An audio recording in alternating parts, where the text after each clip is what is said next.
Acam mən. Yaxşı. Acam. Aşkım mən sevsən. Ne olur? Ne olur bir dənə pomada şitimlə sənə. Ne olur? İndi. Gel.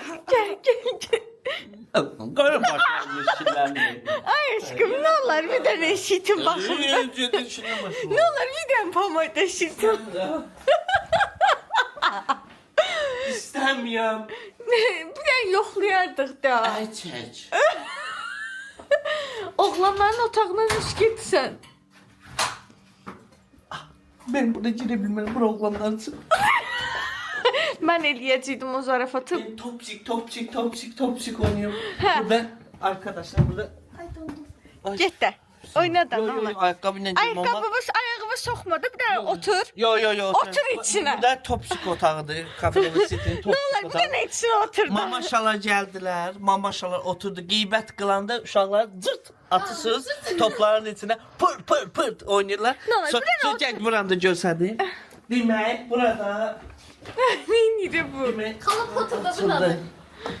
Demək burada Oğlanların otağı. oğlanların otağıdır. Hətta.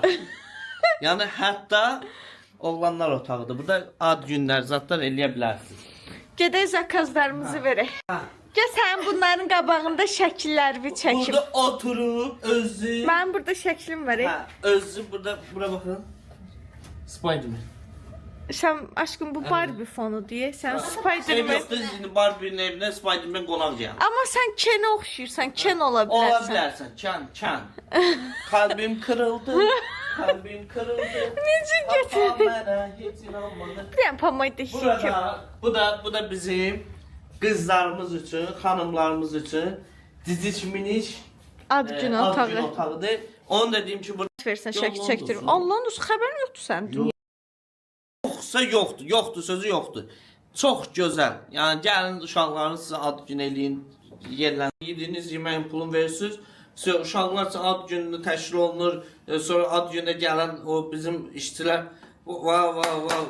Çox Təbrik çox eləyirlər. təbriklər Hə, var. şou Şov göstərdilər. göstərdilər. Yəni bizdə yoxsa yoxdur. Yoxdur sözü yoxdur. Çox gözəl. Yəni gəlin uşaqların sizə ad günü eləyin, yerlənsinlər, şərlənsinlər, qapını bağla, soğuqdan öldüm, indi uşaqlar Mən də üşüyürəm. Gəl zakazlarımızı verək.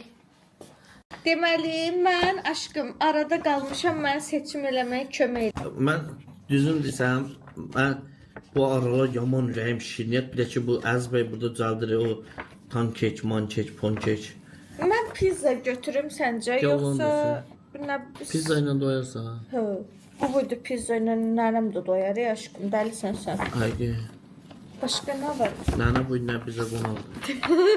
Nənə hər yerdə adını eşidirik. Yoxsa makaron götürüm. Nənə rəhmət eləsin. Makaron yox, elə pizza götür. Həqiqət Deyən deyirsən. niyə? Doymaram mən. Həm də yoxsa həm makaron, həm pizza götürüm. Amma bundan da götürə Sən biraz bilərsən. rasxoda salım. Rujumu yeniyorum arkadaşlar. Bir tane kaş lokum var, içine 5 mont koymuşum, her yerini gezdirmişim. Tamam neyse.